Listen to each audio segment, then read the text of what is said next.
სტუდია.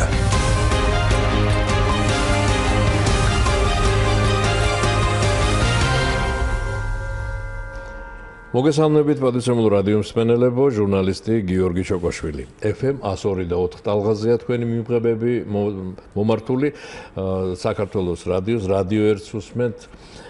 ღია სტუდია პირდაპირ ეთერში. დღეს ღია სტუდიას სტუმრობს ჯანმრთელობის დაცვის სამინისტროს ჯანდაცვის პოლიტიკის სამმართველოს უფროსი ქალბატონი ქეთევან გოგინაშვილი. მოგესალმებით ქალბატონ ქეთევან. დიდ მადლობას მოგახსენებ და რასაკვირველია მოკლედ ჯანმრთელობის დაცვის საკითხებზე გვექნება საუბარი.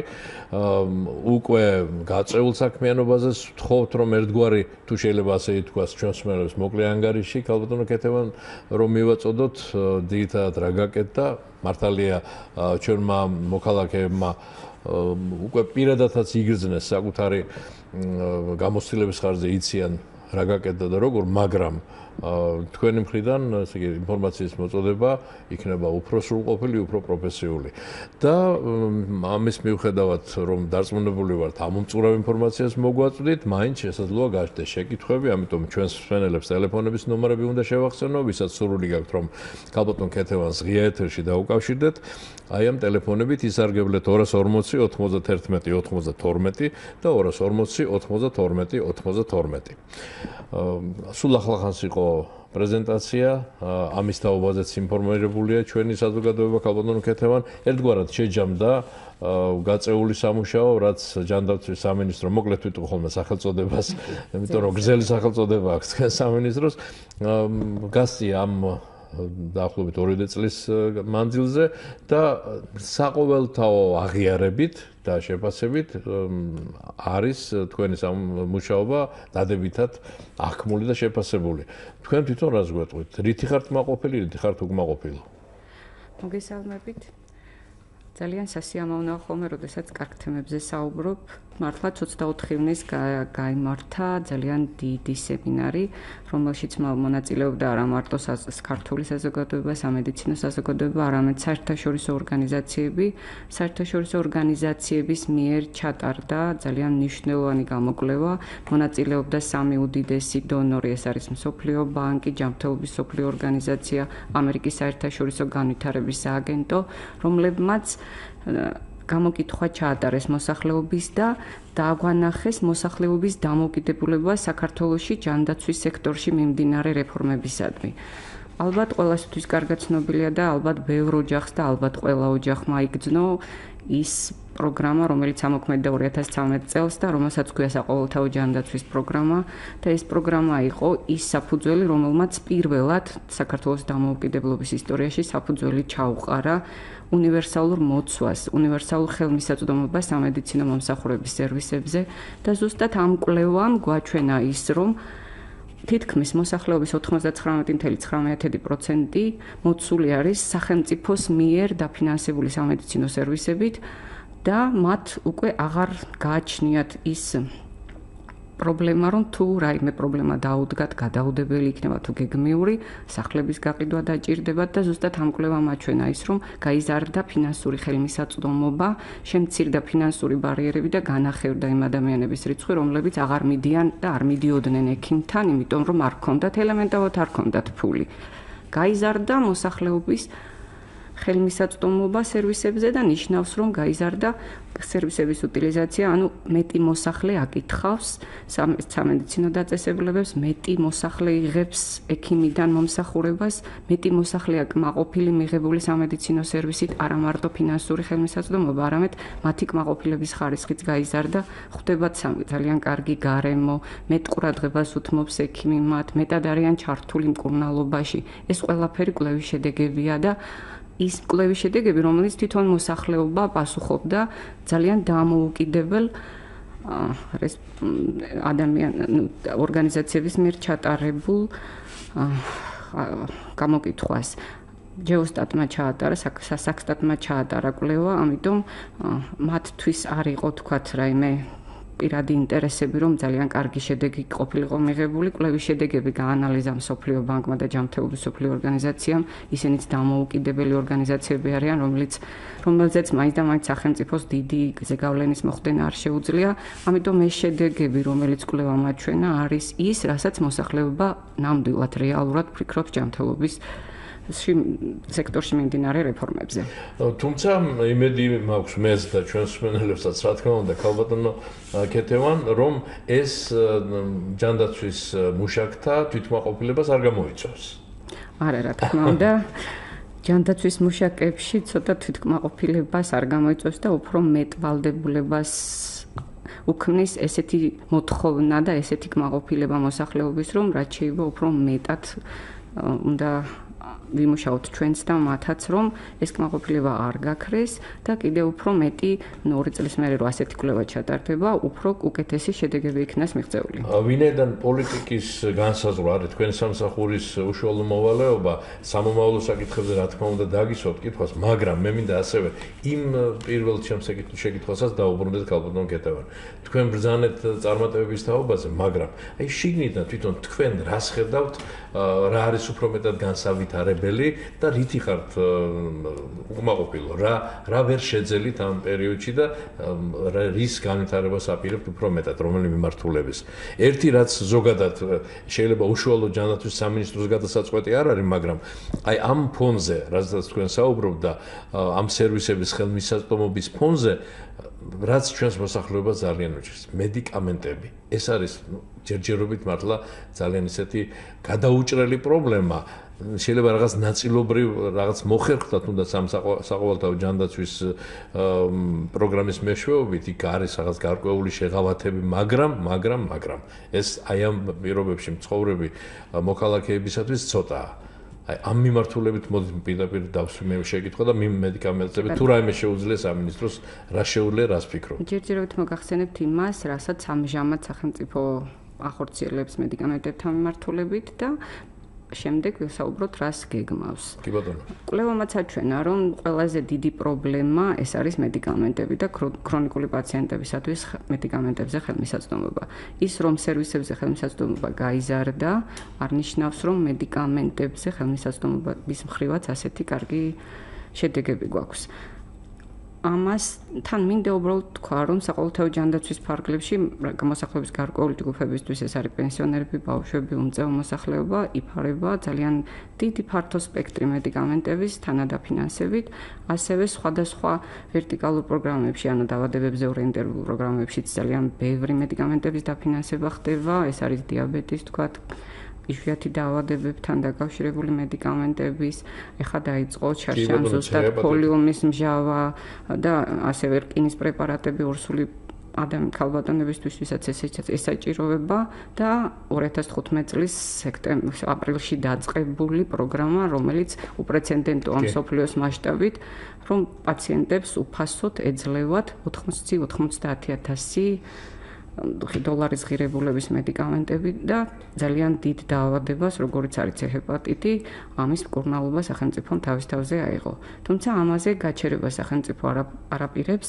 ეს კვლევის შედეგებიც რომ არ ყოფილიყო ჩვენთვისაც მაინც კარგად იყო ცნობილი, რომ მედიკამენტებზე დანახარჯები საკმაოდ მაღალია მოსახლეობის მხრიდან და სახელმწიფო ცდილობს და მუშაობს, რომ სექტემბრის ბოლოს თუ ოშტყეში შემოდგომაზე გაფართოვდეს იმ მედიკამენტების ნუსხა, რომელიც შედის საყოველთაო ჯანდაცვის პაკეტში და უფრო მეტი შეღავათი იგრძნოს მოსახლეობამ ამ მხრივ. და რა თქმა უნდა, ამ მხრივ მუშაობა კიდევ უფრო გაგრძელდება და უფრო მეტად მეტი ყურადღება ექცევა ამას და უფრო მეტი ყურადღება დაეთმობა და მეტი ფინანსური სახსრები მიემართება ამ მიმართულებით. ესე იგი, ამ კითხვაზე უფრო ამოწურა პასუხი სექტემბერში უნდა ველოდეთ? ყოველ შემთხვევაში შემოდგომაზე ნამდვილად უნდა ველოდეთ.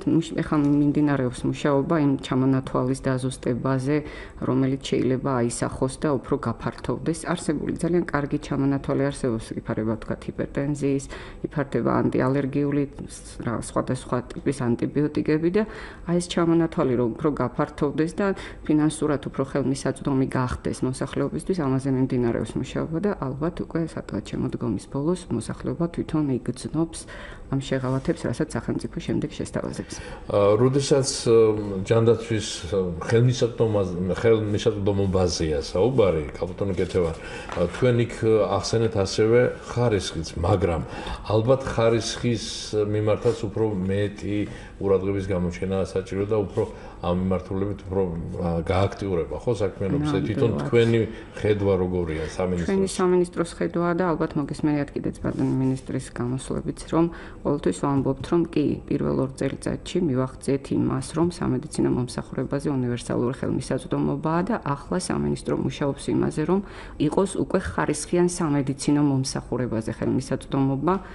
პირველი ეტაპი ამის დავიწყეთ, რომ ყველაზე მოწყვლადი ჯგუფების, როგორც არის ბავშვები და დედები, აი ამ მიმართულებით დავიწყეთ პერინატალური სერვისების, ეგრეთ წოდებული რეგიონალიზაცია, ანუ ხარისხის გაუმჯობესება ბავშვმა, დედამ იმ დაწესებულებაში მიიღოს მომსახურება, რომელიც მისი ავადმყოფობის სიმძიმის შესაბამისი იქნება და მისი სწრაფად გადაყვანა მოხდეს იმ დაწესებულებაში, ანუ განისაზღვრა კრიტერიუმები, ყველა დაწესებულებას ექნება თავისი დონე განსაზღვრული და იცის რა დონის, ანუ რა სიმძიმის პაციენტის მკურნალობა შეიძლება და თუ მის შესაძლებლობას აღემატება ამ პაციენტის მართვა, სასწრაფოდ არის შექმნილი სამსახური, რომელიც საშუალებას მისცემს, რომ გადაიყვანოს უფრო მაღალი დონის დაწესებულებაში ამით დედების და ბავშვების სიკვდილობა, ავადობა და ჯანმრთელობა უფრო გაუმჯობესდება, თქვა სიკვდილობა შემცირდება და ჩვენც ალბათ ამ 1000 წლების განვითარების მიზნები, რომელიც 2015 წლისთვის უნდა მიგვაღწია და ბავშვთა სიკვდილობის მიმართულებით ეს მიღწეული იქნა,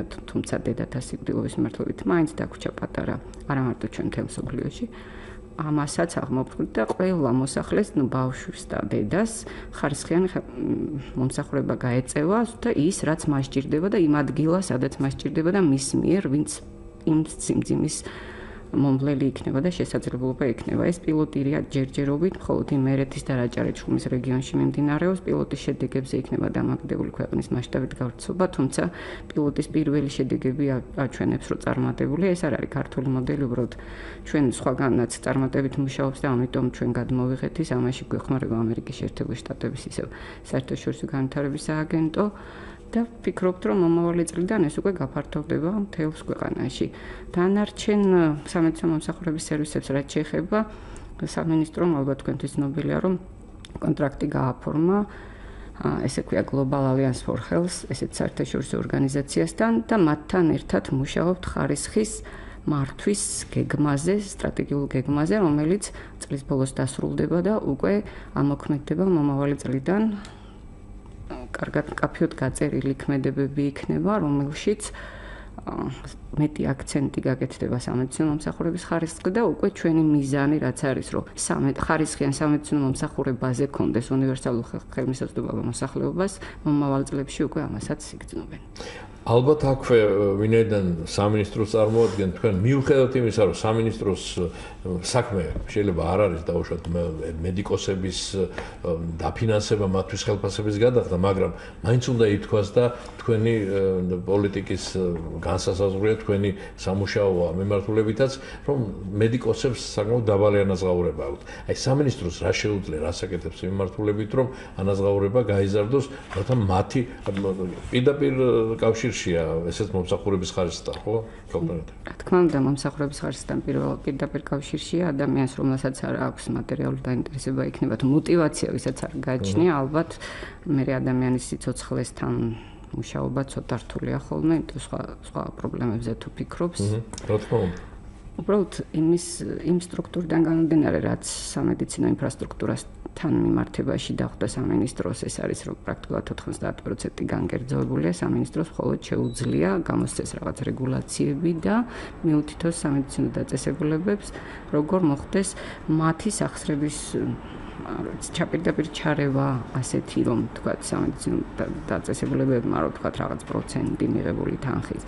ასე შეიძლება არ იყოს, მაგრამ სამინისტრო ერთადერთი მუშაობს ახლა ერთიანი ფასწარმოქმნის სისტემაზე, სადაც თვითონაც სამედიცინო დაწესებულებებიც იღებენ მონაწილეობას ამ მეთოდოლოგიაზე და იქ უკვე რაღაცნაირად დარეგულირებული იქნება თქვათ, არა ის რომ თქვათ რამდენი პროცენტს გადაუხდიან ისინი, თვითონ იქნებიან დაინტერესებული ხარისხთან მიმართებაში, ისეთი ინდიკატორები ჩაედებათ, რომ თუ მატერიალურად დაინტერესებული და მოტივირებული პერსონალი არ ეყოლებათ, ისინი იმ ხარისხის კრიტერიუმებს ვერ დააკმაყოფილებენ და შემდეგ საჯარიმო სანქციები ან რაღაც ესეთი დაუწესდებათ.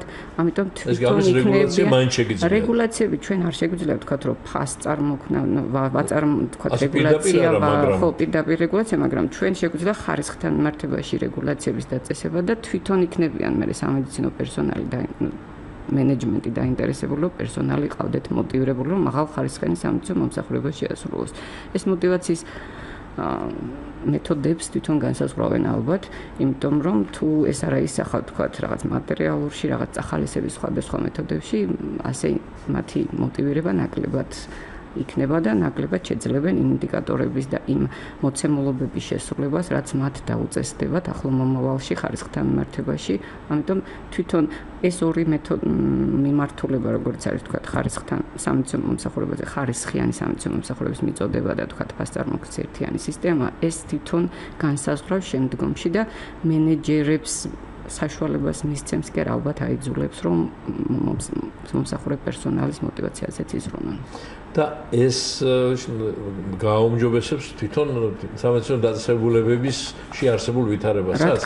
აი აპარატურა, თვითონ მდგომარეობაში დაწესებულებები. კი, რა თქმა უნდა, იქ რაღაც ძალიან ისეთი კრიტერიუმები განისაზღვრება, რომელიც მათ უნდა დააკმაყოფილოს და მათ შორის იქნება მომსახურების ხარისხიც, ისე როგორც ინფრასტრუქტურა, ისე როგორც პერსონალის კმაყოფილება, ისე როგორც პაციენტის კმაყოფილება, ეს რაღაც კითხვარების და იმის მიხედვით და ამიტომ მათი შესრულება მათთვისაც სავალდებულო იქნება, იმიტომ რომ სახელმწიფო არეგულირებს, აძლევს მათ ნებართვებს, აძლევს მუშაობის უფლებებს და თუ ეს ხარისხის მოთხოვნები არ დაკმაყოფილდება, ეს პირდაპირ იქნება მათ არსებობასთანაც ალბათ დაკავშირებული და მუშაობასთან. გაბატონ კეთევან, ჩვენ მოსვენელებმა იციან, რომ ამ დღეებში მთავრობაში მსჯელობა იყო ბიუჯეტის ერთგვარ კორექტირებასთან დაკავშირებით და რამდენიმე სამინისტრო შეეხო ეს, მათი ბიუჯეტი შემცირდა, ეს თანხები სხვადასხვა მიმართულებით გადანაწილდა.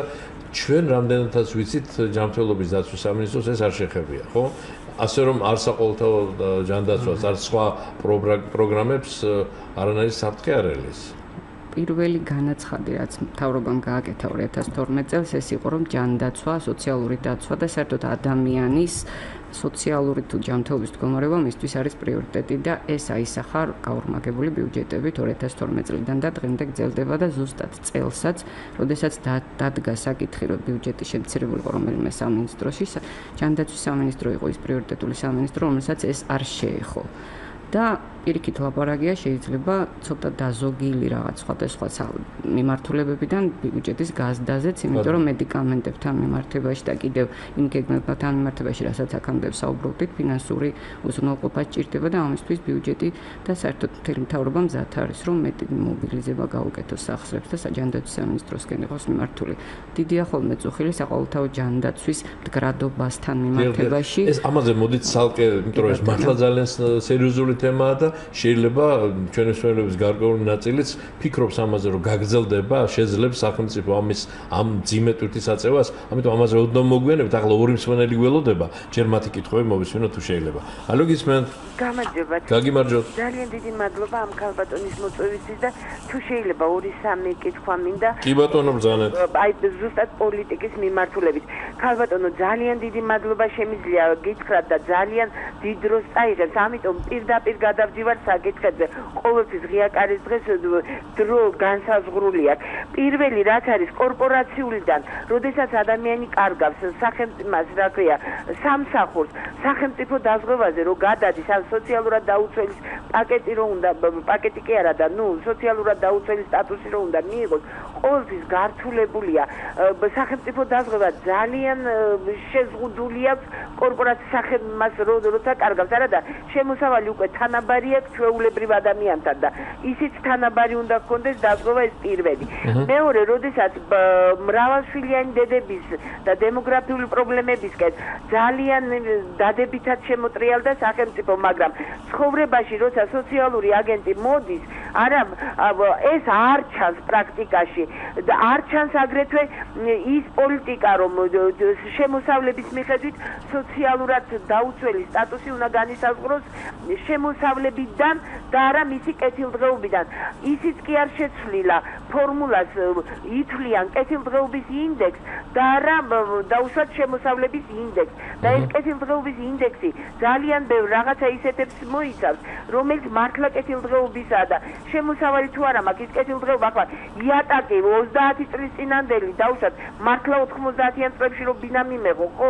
პარკეტი ექნებოდა, მაგრამ იმას სვეთის ნორმაც ხო აქვს, აყრილია, დაყრილია, გამოსაცვლელია, კართანჯარა უკვე დამპალია ხის. მოკლედ ეს რა ქვია, კიდევ რა, როდესაც დავა გვაქვს ჩვენ მასთან სოციალურად დაუცველი სარეიტინგო ქულასთან მივდივართ იქ და გვეუბნებია რომ აი დეკლარაციას გაჩვენებ. თუ დეკლარაცია სწორად არის, მე ქულაზე აღარ შეგვედაო. ჩვენ ეს არ გვაკმაყოფილებს. იქნებ დასვათ იქ ისეთი ადამიანი, რომელიც ამ ფორმულაში ცოტა უფრო ღრმად ერკვევა. მე ხა 1-5-6 შემიძლია ჩამოგიტოვოთ, მაგრამ რა თქმა უნდა თქვენ ამაზე ვერ მიპასუხებთ, იმიტომ რომ ზუსტად სოციალური დაცვის განყოფილებიდან არ ბრძანდებით. ამიტომ იქ უნდა დამხვდეს იმის საზოგადოებასთან ურთიერთობის წარმომადგენელი, რომელიც ერკვევა ამ ფორმულაში და მე ჩემი მონაცემებით ჩემს თვალწინ გამიანგარიშებს ის ლოგარითმი ვიცი, მაგრამ ის ექვივალენტში სწორად ჩასვა, როგორ ჩასვა, არაფრით არ მგონია ჩემ გოგოს ეხლა 76,000 ქულა ჰქონოდა, როცა 19 კვადრატულ მასში 6 სული ცხოვრობს, არავინ არ მუშაობს იმ გოგოს გარდა და 600 ლარი აქვს შემოსავალი 6 სულზე და აქედან 3 ბავშვი ყავს 9 წლამდე. ხო და სულზე 100 ლარი დავიჯერო 76,000 როგორ იძლევა და მისვლის და გადაკონტროლების საშუალება არ გვაქვს. ძალიან გთხოვთ ეს სამი ის როგორ პოლიტიკის განსაზღვრება ისე მასქნათ რა ქვია. დიდი მადლობა. მადლობელი ვარ ძალიან რომ მომისმენთ და მადლობა ჩვენს ოპერატორსაც რომ მათალა. მადლობთ, ჩართოთ კიდევ ერთი მსმენელი გლოვდება, გისმენთ, ალო? ალო. დიახ, გისმენთ. გამარჯობა. დიდი მადლობა გაწეული საქმეების რაც ჯანდაცვამ გააკეთა, ნამდვილად დიდი კეთება, მაგრამ ესეთი უცნაურობა შევესარე. ახლობლებს არასრულწლოვანი ბავშვი ყავდა მიყვანილი ინვალიდის სხვადასხვა და აბსოლუტურად მკურნალობის ფულით რომ გადაიხადეს, არანაირი შეღავათი და ისე იყო. მე აუგროვეს იქ, ასე ვთქვათ, ზოგი შინაურება, ზოგი იმაზე და ძალიან გაუცებული დავჭიდა.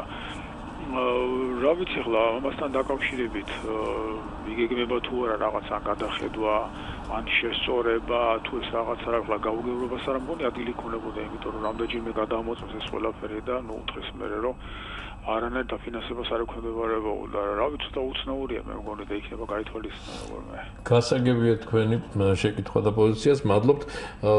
ვიდრე უპასუხებს ჩვენი სტუმარი, მე მინდა ჯერ მათ საყურადღებოდ ვინც გვიან ჩაგვერთო, გამოვაცხადო, რომ ჯანმრთელობის დაცვის სამინისტროს ჯანმრთელობის პოლიტიკის სამმართველოს უფროსი ქალბატონი ქეთევან გოგინაშვილი გახლავთ ღია სტუდიის სტუმარი.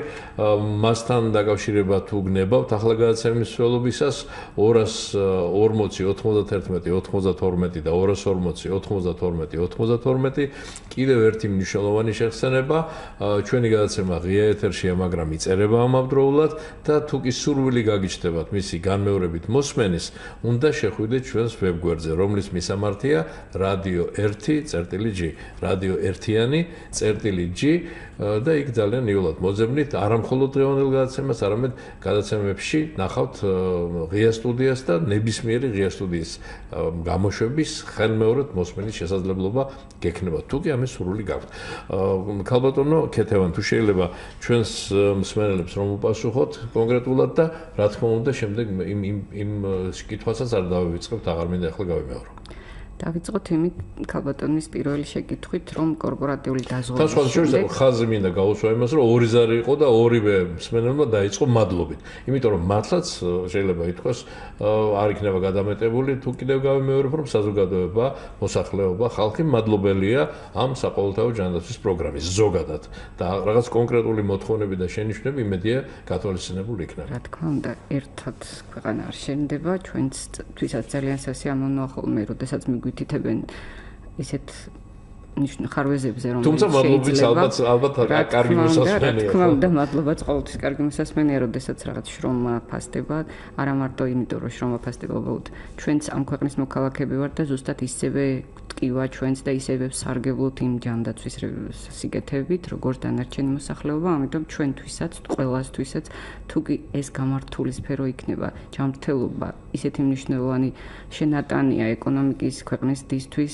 რომ ჯანმრთელმა თაობამ, ჯანმრთელმა ბავშვმა, ჯანმრთელმა მოსახლეობამ უნდა ააყვავოს ქვეყანა და წინსვლა ქვეყნის ეკონომიკური უნდა განაპირობოს. ამიტომაც ეს ძალიან კარგად გვაქვს გათავისუფლებული და ვცდილობთ ხოლმე, რომ ყველა ხარვეზი, ყველა შენიშვნა იქნას გათვალისწინებული. რაც შეეხება პირველ შეკითხვას, რომელიც იყო კორპორატიული დაზღვევის შემდეგ, მოსახლეობა, რომელსაც აღარანაირი კერძო დაზღვევა ინდივიდუალური თუ კორპორატიული არ გააჩნია, ავტომატურად ხდება საყოველთაო ჯანდაცვის მონაწილე. ეგ კი, მაგრამ კორპორატიულიდან რომ გადმოდისო, აქეთო. პირდაპირ გადმოდიან, უბრალოდ ცნობის. ამას ხანდახან დრო უნდა ხოლმე, რომ სადაზღვევო კომპანიამ შეგვატყობინოს, რომ მათთან კონტრაქტი გაწყდა ადამიანებთან. თუ ადამიანს დაუდგა რაიმე ასეთი პრობლემა ჯანმრთელობასთან დაკავშირებული და სწრაფად, შეიძლება 1-2 თუ დაჭირდეს ამ პროცესს, მას შეუძლია აიღოს ცნობა სასწრაფოდ, რომ არ არის უკვე დაზღვეული, მოიტანოს და იმ დღესვე იმ სადაც იყო დაზღვეული. დიახ, აუცილებლად მოიტანოს სამინისტროში და ის იმ წუთიდანვე გასწორდება ბაზაში და საყოველთაო ჯანდაცვის მოსარგებლე ხდება და ხდება უბრალოდ მინიმალური პაკეტის მოსარგებლე, რომელიც გეგმიურ ამბულატორიას ითვალისწინებს და ის ითვალისწინებს გადაუდებელი მდგომარეობების იქნება ამბულატორიული თუ სტაციონარი მდგომარეობების დაფინანსებას. ხალხო, თანაბრობაზე საუბრობდა კიდევ ჩვენი მსმენელი, რომ თანაბარი პირობებში რომ მიყვენო. თანაბარ პირობებთან დაკავშირებით ჩვენც ვიცით, რომ ეს არ არის კარგი, როდესაც კორპორატიული დაზღვევიდან უცბად მოხდება პაციენტი თუ ადამიანი და უკვე მინიმალურ, იმიტომ გავუსვი ხაზი მას ეკუთვნის გადაუდებელი დახმარება, ეკუთვნის გეგმიური ამბულატორია, თუმცა უკვე მუშაობთ იმაზე, რომ ყველა თანაბარი პაკეტით ისარგებლოს, თუ კი იქნება სამედიცინო საყოველთაო პროგრამის მოსარგებლე, უბრალოდ შეიძლება თანაგადახდები სხვადასხვანაირი კონდეთ, მაგრამ მომსახურება ყველასათვის იყოს ერთნაირი და ამასაც ალბათ ამაზე მუშაობაც მალე დამთავრდება და ამასაც მალე გამოვაცხადებთ.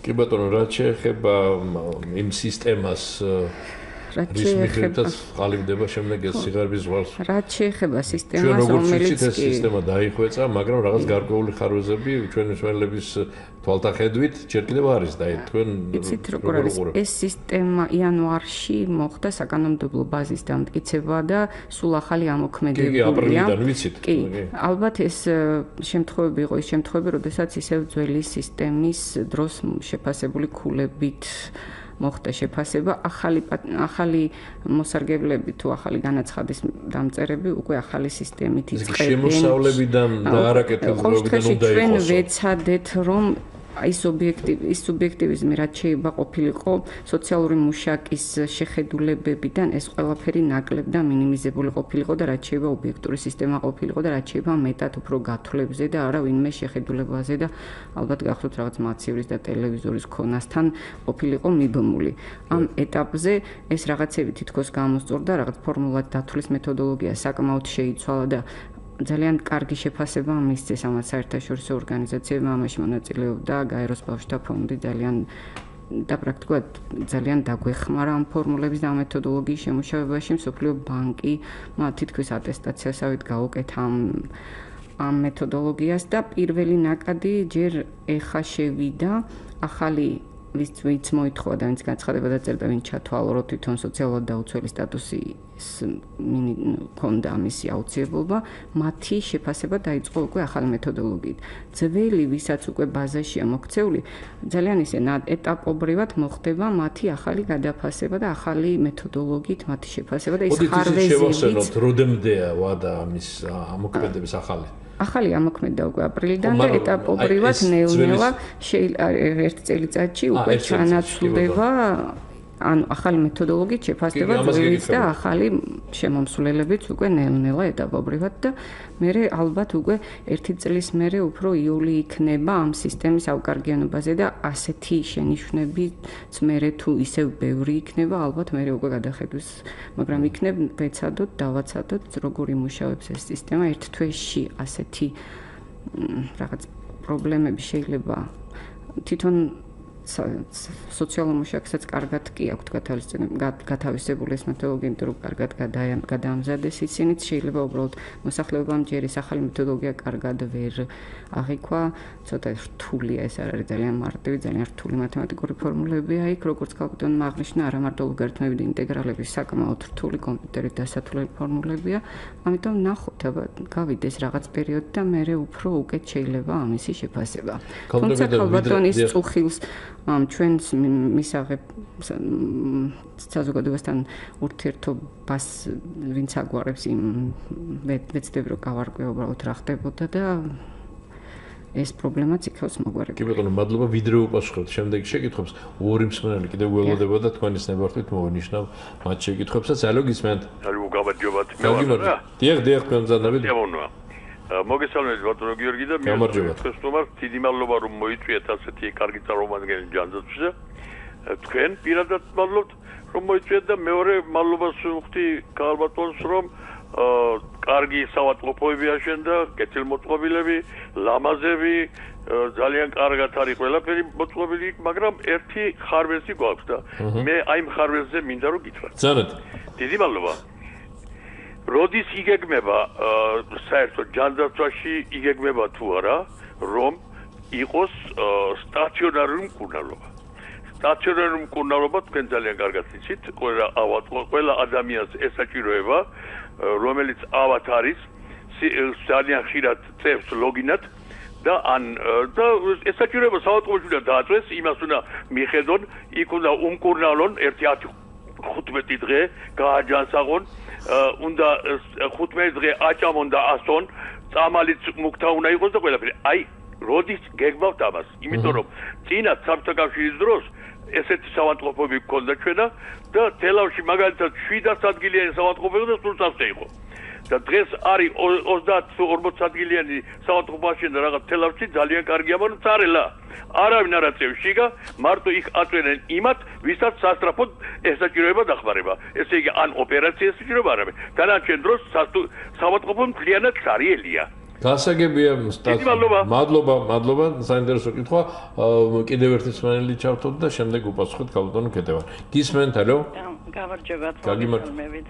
მე ძალიან გვაყოფილი ვარ ჩემი უბნის ოჯახის ექიმის, მაგრამ თუ არ შეიძლება სოციალურად დაუცველებს თუ პენსიონერებს წელიწადში ერთხელ მაინც კონდეს უფლება პროტრომბინი გავესინჯოთ უფასოდ. ან თუ ფას გადავიხდი ვიყიდე წამალი დამნიშნე ექიმა, ხო? მეორეთაც როგორ გადავიხადო პენსიონერმა სოციალურად დაუცველა, ან მეორეც მაინც იყოს უფასო. როგორ გავიგო დამიწია, ამიწია თუ რა დრეში ვარ, ხო? და ასე შემდეგ ბევრი რაღაცა აღარ შეგაწუხებთ. იქნებ გაითვალისწინოთ, რომ ერთხელ მაინც იყოს რა მოხდება. და თანდათან ყველა წელიწადს ამატებენ და ამატებენ, ჯერ იყო 5 ლარი, ახლა 7 ლარი, მერე 8 ლარი და ასე შემდეგ და როგორ მაშინ პენსიასაც მოგვიბაძეთ და კი ბატონო როგორმე გადავიხდით, ხო და ასე შემდეგ. მადლობა, ქალბატონო, დიდი მადლობა ზარისთვის. ყველა შეკითხვა მონიშნულია, თუ შეიძლება გავაგრძელოთ რიგითობა, არ დავარღვიოთ. ბატონის შეკითხვა შეეხო არასრულწლოვანი ბავშვის კურნალობას, თანხის გადახდა დაჭირდათო, თან შეზღუდული შესაძლებლობის მქონე ბავშვია ესეც ბრძანა, ამასთან დაკავშირებით რა სიტყვით ქალბატონო? როგორც გახსოვთ, 2012 წლის სექტემბერში ყველა ბავშვი 5 წლამდე იღებდა, დაიწყო პროგრამა, რომელსაც ერქვა დაზღვევის პროგრამა, იქ პენსიონერები და ბავშვები და ასევე როგორც ამბობდა ინვალიდი ბავშვები შეზღუდული შესაძლებლობის მქონე პირებიც დაზღვევა განხორციელდა და ისინი იგივე პირობებით მოხვდნენ საყოველთაო ჯანდაცვის პროგრამებში. ანუ ის ბავშვი თუ იყო 5 წლამდე ბავშვი, მას ზუსტად იგივე პაკეტი ეკუთვნოდა, რაც ჰქონდა 2012 წლის შემოდგომიდან, მთელი გადაუდებელი დახმარება, გეგმიური ამბულატორია, მედიკამენტები, გეგმიური ქირურგია, ონკოლოგია, კარდიოქირურგია. უბრალოდ თუ ეს ბავშვი 5 წლის ზემოთ არის და მშობლების მიერ არის დაზღვეული, მაშინ ამ ბავშვს უკვე საყოველთაო ჯანდაცვის პროგრამა არ ეკუთვნის. თუ ამ ბავშვს არ ქონდა დაზღვევა, ის აუცილებლად საყოველთაო ჯანდაცვის პროგრამით ისარგებლებდა და მას თანხის გადახდა არ უნდა დაჭირებოდა. უბრალოდ კარგად არის, არ ვიცით ბავშვის ასაკი, არ ვიცით საავადმყოფო, არ ვიცით რა მოხდა და რა სერვისთან იყო დამოკიდებული და რა დიაგნოზით კურნალობდა, ამიტომ ასე ზოგადი ბავშვი ინფორმაციის ხო, უბრალოდ ვამბობ, რომ ეს ბავშვი თუ მშობლების მიერ კერძო დაზღვევით არ სარგებლობს და არის 5 წლამდე, 6 წლამდე, მას აუცილებლად ეკუთვნის საყოველთაო ჯანდაცვის ყველა ის სიკეთე, რაც ყველა დანარჩენ მოსარგებლეებს. მიუხედავად იმისა, რა ასაკის იქნებოდა 18 თუ 18 წლის ზემოთ. საავადმყოფოებთან დაკავშირებით თელავის საავადმყოფოებთან დაკავშირებით რაც შეეხება სტაციონარული მკურნალობა. ისევ მინდა ვთქვა და ყვება იქ, შესაძლოა არის პრობლემა ეს ადამიანებისთვის, რომლებიც განსაკუთრებით შეიძლება ასაკოვანი ადამიანები, რომლებსაც არ ყავს არავინ და ასე მოხდა საავადმყოფოში. აი მათი იქ ყოფნაც და არა მხოლოდ მედიკამენტები უფასოდ, არამედ კვებაც ახსენებს, მაგრამ გასაგებია ეს. კი, რა თქმა უნდა, გასაგებია.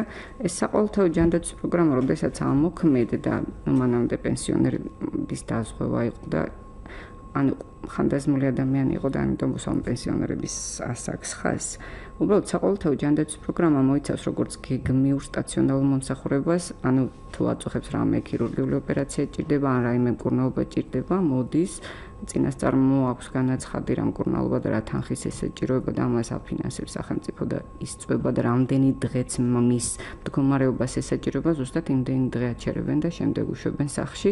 თუ ეს არის გადაუდებელი მდგომარეობა, პირდაპირ ხდება საავადმყოფოში და მას უკვე სამინისტროსთან შეხება არ აქვს სოციალური მომსახურების სააგენტოსთან შეხება, პირდაპირ იღებს იმ მომსახურებას და ზუსტად იმდენი დღე აჩერებენ სამედიცინო დაწესებულებაში, რამდენიც მის დიაგნოზს შეეფერება.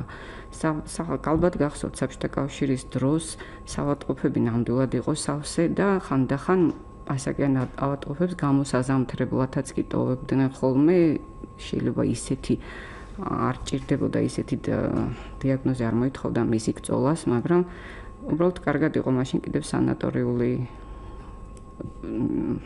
დასვენებაც განვითარებული და უფასოდ ეძლეოდათ მას, მაგრამ ეხლა რაც შეუძლია სახელმწიფოს ეს არის, რომ თუ ჭირდება მას სტაციონარული მომსახურება, ზუსტად არის პროტოკოლები, არის გაიდლაინები და ეს არ არის მარტო ქართული მედიცინის მუშაკების მიერ შემუშავებული, ეს არის უბრალოდ ადაპტირებული საერთაშორისო გამოცდილების და ყველგან კარგად არის განსაზღვრული ამა თუ იმ დიაგნოზს, ამა თუ იმ დაავადებას, რამდენი ხანი ჭირდება მკურნალობა სტაციონარში, სტაციონარს გარეთ და ზუსტად ეს ჩვენი მკურნალობის მეთოდოლოგია ეყრდნობა საერთაშორისო გამოცდილებას და ზუსტად იმდენი ხანი რჩება პაციენტი საავადმყოფოში, რაც მის ჯანმრთელობას და მის ჯანმრთელობის მდგომარეობით არის განსაზღვრული და ალბათ ისე როგორც მაშინ იყო საბჭოთა კავშირის იმ ფასში რაც არის წარმოდგენილი მათ მიერ, რომ ეს მდგომარეობა, ეს დაავადება ამდენ თანხას მოიცხოვს მკურნალობის, მასში შედის ხოლმე, თქვათ, კვების ხარჯებიც და უბრალოდ შეიძლება ისეთი არა, როგორც თქვათ, პაციენტებს სჭირდებათ ხოლმე და დიეტური კვება და არ უყვართ ხოლმე დიეტაზე ყოფნაც და შეიძლება იმიტომ თვლიან, რომ ეს არ არის ის, რაც თქვათ, მათ ესაჭიროებათ.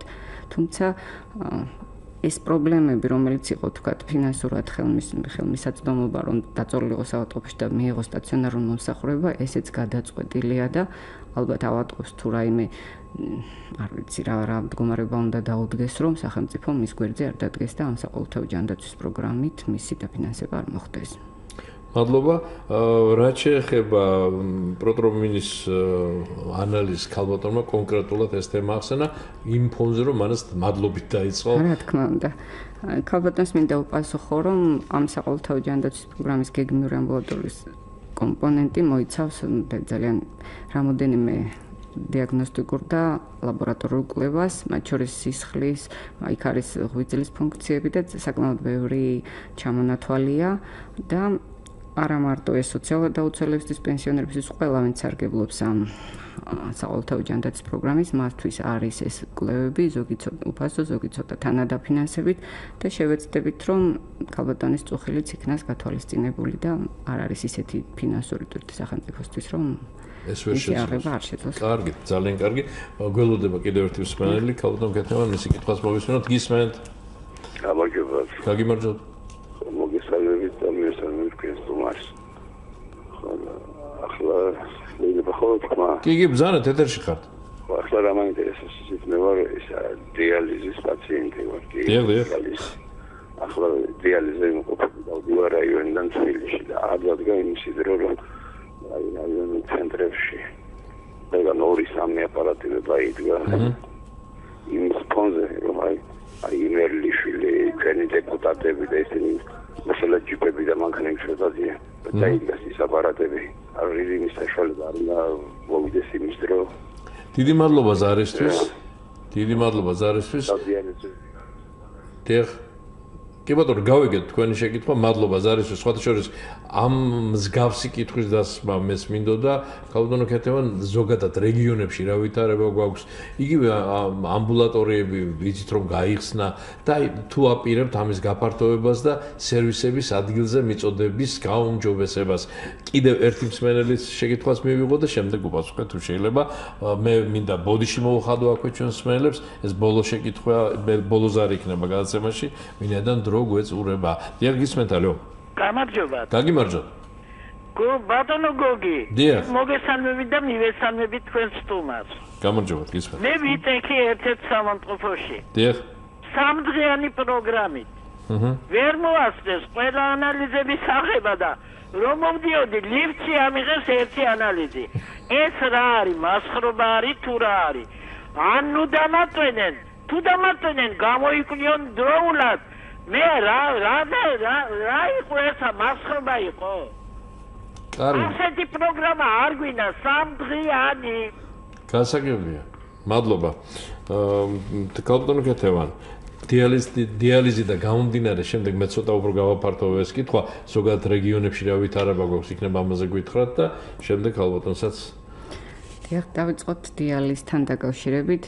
ალბათ ბატონს მოეხსენება თუ დიდხანს არის დიალიზზე რომ იყო დრო, როდესაც მხოლოდ 2-3 ქალაქში იყო დიალიზის სერვისის მიღება და ნელ-ნელა 2-3 წელია ეს სერვისი რეგიონებშიც გადანაწილდა და უკვე 5-6 რეგიონია ჩართული და ვფიქრობთ რომ ახალ მომავალში უფრო გაფართოვდება იმ რაიონების დასახელება, სადაც შეიძლება და რაოდენობა, სადაც შეიძლება დიალიზის სერვისის მიღება, იმიტომ რომ ეს არის ძალიან რთული, კვირაში 2-3 ჭირდებათ ამ სერვისის მიღება და პრაქტიკულად სახლიდან მოწყვეტა ჭირდებათ ამ ადამიანებს.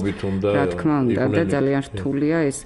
თუმცა საკმაოდ ისეთი ძვირად ღირებული აპარატურაა ხოლმე და მესმის იმ პაციენტისაც საკმაოდ რთულია, მაგრამ ნელ-ნელა იყო მარტო მხოლოდ თქვა ქუთაისში, თბილისში, ბათუმში ეს სერვისები ნელ-ნელა გაფართოვდა, თქვა თელავი და ბევრი რაიონი ჩაერთო და ნელ-ნელა კი დაემატა და ნელ-ნელა ვფიქრობთ, რომ ეს სერვისი უფრო ყველა რაიონში იქნება და გეოგრაფიული ხელმისაწვდომობაც ფიზიკურთან ერთად იქნება დაცული და მაშინ ამ ფონზე იქნება ისიც ვითხრათ ზოგადად რაც შეეხება რეგიონებში მიწოდებას, აი ამ კვლევამაც საჩვენა შეიძლება სუკვლევის, მაგრამ ეს კვლევა არის იმ ადამიანების პასუხი, ზუსტად ვინცაც ახლა ეთერში რეკავენ, შეიძლება ზოგიერთებიც იქნა გამოკითხული, უბრალოდ ჩვენ არ ვიცით ეს ჩვენამდე არ მოდიოდა იმ ადამიანების გამოკითხულების სახელი და გვარები ეს ჩვენს ინტერესებში არ უნდა ყოფილიყო, ჩვენ მხოლოდ შედეგებს ვუყურებთ და თქვეს რომ ყოველ შემთხვევაში კი კვლევამ ასეთი შედეგები დადო რომ სამედიცინო დაწესებულებები 9 საათში, აი 9 საათიანი ხელმისაწვდომობა თავიანთი სახლიდან პრაქტიკულად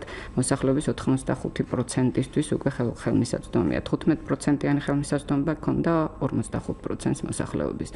ეს ნიშნავს, რომ ნელ-ნელა სამედიცინო მომსახურების სერვისები ფართოვდება და ყველა რეგიონში, ყველა რაიონში და ყველა სოფელში მიდის. ჯანდაცვის სამინისტროს აქვს სოფლის ექიმის პროგრამა და თითქმის ყველა სოფელში ყავს სოფლის ექიმი და ექთანი, ან ესეთი გუნდი, რომელიც მათ გეგმიურ ამბულატორიულ მომსახურებას აწვდის.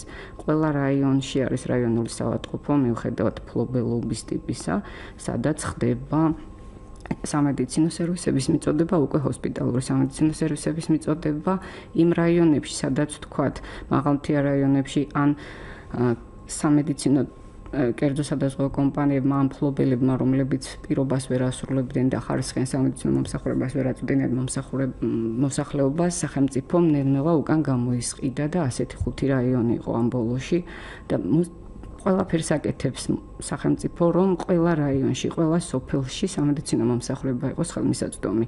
ალბათ მაღალმთიანი ონის და ესეთი თქვათ იგივე თეთრი წყაროს ძალიან ბევრი რაიონის მოსახლეობა, რომ ეხა იყოს ეთერში შემოსული და ადასტურებდა, რომ საკმაოდ გამოიცვალა ის მდგომარეობა, როდესაც სახელმწიფომ ნელ-ნელა თავის ხელში აიღო ის ავადმყოფოები და დაიწყო სამედიცინო, რა თქმა უნდა, ვაგრძელებთ ამ პოლიტიკას, იქ სადაც დადგება იმისი აუცილებლობა, რომ სამედიცინო მომსახურების ხელმისაწვდომობა, ეს გეოგრაფიულ, გულისხმობ თუ ფიზიკურს არ აქვს მნიშვნელობა, დადგება საფრთხის ქვეშ სახელმწიფო არის, იმიტომ რომ ასეთი რამე არ დაუშვას და ჩაერიოს და თვითონ ან რაღაც სხვა მეთოდებით განახორციელოს ის, რომ არც ერთი რეგიონი, არც ერთი რაიონი, არც ერთი სოფელი არ იყოს სამედიცინო მომსახურების გარეშე. ჩვენ მაქსიმალურად ვცდილობთ, რომ არც ერთი შეკითხვა არ დარჩეს პასუხგაუცემელი. რა სიტყვით ქალბატონო კეთება ლიდში ანალიზის აღებასთან დაკავშირებით, ხო შეიძლება 4 დღე ყოფილიყო ეს ქალბატონი და ასე არ გამოეშვათ ნაჩქარება და გზაში არ ეღოთ ანალიზი. ეს ჩვენ რაღაც დღეების მიხედვით საყოველთაო ჯანდაცვის პროგრამის რაღაცა დღეების მიხედვით დაფინანსება განსაკუთრებით გეგმეული სერვისების უბრალოდ თვითონ განსაზღვრავს სამედიცინო დაწესებულება რამდენი დღე ჭირდება იმ დაავადების და უბრალოდ მთელი შემთხვევის ეპიზოდის ღირებულებას განსაზღვრავს და ესეთებიც ხდება ხოლმე ერთად სოფელი არაშენებულა ესეთი ხარვეზებს როცა ხედავს მოსახლეობა გვაქვს ჩვენ ცხელი ხაზი სადაც შეუძლია მოგმართონ და ჩვენ დავინტერესდებით ყოველი ასეთი შემთხვევით ყველა ასეთ შემთხვევას თავისი შემდეგ ექნება განხილვა და შესაბამისი პასუხი და რეაგირება რომ სხვას ასეთივე პრობლემები აღარ დაუდგეს. ასე რომ 15:05-ით ისარგებლეთ. ეს არის სამინისტროს ცხელი ხაზი და მინდა გითხრათ რომ 24 საათიანია, როცა რეკავთ მაშინ ეგ პასუხობთ საკმაოდ ძალიან კარგად კვალიფიცირებული პერსონალი და ყველა თქვენ ზარს მოყვება რეაგირება ძალიან სწრაფად. დიდი მადლობა და ქალბატონო კეთებან 2 წუთი გრჩება, უბრალოდ უფრო ნაკლებიც, რომ ეგება აი ამ რამდენიმე სიტყვით გითხრათ იმის თაობაზე, რა პერსპექტივა ელის სამსაყოველთაო ჯანდაცვას და ხომ არ არის საშიშროება რომ სახელმწიფომ ვერ აწიოს ახლო მომავალში, იმიტომ რომ საკმაოდ მძიმე ტვირთია ზოგადად. საყოველთაო ჯანდაცვის პროგრამას როცა ვიწყებდი, ძალიან კარგად ქონდა გათავისებული რამხელა ფინანსური ტვირთი შეიძლება ყოფილიყო სახელმწიფო ბიუჯეტისთვის და საყოველთაო ჯანდაცვის პროგრამა დაიგეგმა ისე რომ ბიუჯეტს შეეძლოს და შეეძლება ამ ტვირთის თავის-თავზე აწევა. მით უმეტეს რომ დავიწყეთ ძალიან ხარჯთეფექტურობის მექანიზმებზე საუბარი და ყველა თეთრი იქნება ზუსტად ისე დახარჯული, რომ არანაირი ძალიან ხარჯთეფექტურად დახარჯული. ასეთი მეთოდების და ნელ-ნელა ინერგება ასეთი მეთოდები, ანაზღაურების მეთოდები, შესყიდვის მეთოდები და ფიქრობთ, რომ ბიუჯეტს არც ერთი ზედმეტი თეთრი არ დაუჯდება საყოველთაო ჯანდაცვას და ზუსტად ის ყველა თეთრი მკურნალობაზე იქნება მიმართული და არ იქნება სხვა რაღაცა ვინმეს ფუფუნებისთვის და ვინმეს სასარგებლოდ გადახდილი თანხები. საშიშროება არ ემუქრება. საშიშროება არ ემუქრება და მინდა გითხრათ, რომ ეს არის ისეთი პროგრამა, რომ ამის შეკვეცა, ამისი შემცირება არც ერთი სახელმწიფოსთვის არ იქნება მომგებიანი, მინდა გითხრათ. ძალიან კარგი თამასა დადო მთავრობამ, ამაზე ნაკლებ სერვისებს არ მგონია რომელიმე მთავრობამ კიდე შესთავაზოს მოსახლეობას, იმიტომ რომ ის მთავრობა იქნება განძირული. და ჩვენ არა საყოველთაო ჯანდაცვის რაიმე სერვისების შემცირებაზე პირიქით ადრეც ვისაუბრეთ უკვე, რომ მის გაფართოებაზეც კია საუბარი მედიკამენტების ნაწილში, სერვისების ნაწილში, ზუსტად იმ თანაბრობის, რომელიც აღნიშნა მოსახლემ, რომ მინიმალურ პაკეტთან დაკავშირებით და მისი საყოველთაო ჯანდაცვის მომავალი საკმაოდ კარგად და ნათელი და ყველასათვის უკეთესი იქნება ნელ-ნელა. დიდი მადლობა ქალბატონო კეთევან, შრომის, ჯანმრთელობის და სოციალური დაცვის სამინისტროს ჯანდაცვის პოლიტიკის სამმართველოს უფროსი ქალბატონი კეთევან გოგინაშვილი სტუმრობდა ღირა სტუდიას. დიდი მადლობა, მომავალ შეხვედრამდე. მოწვევისთვის.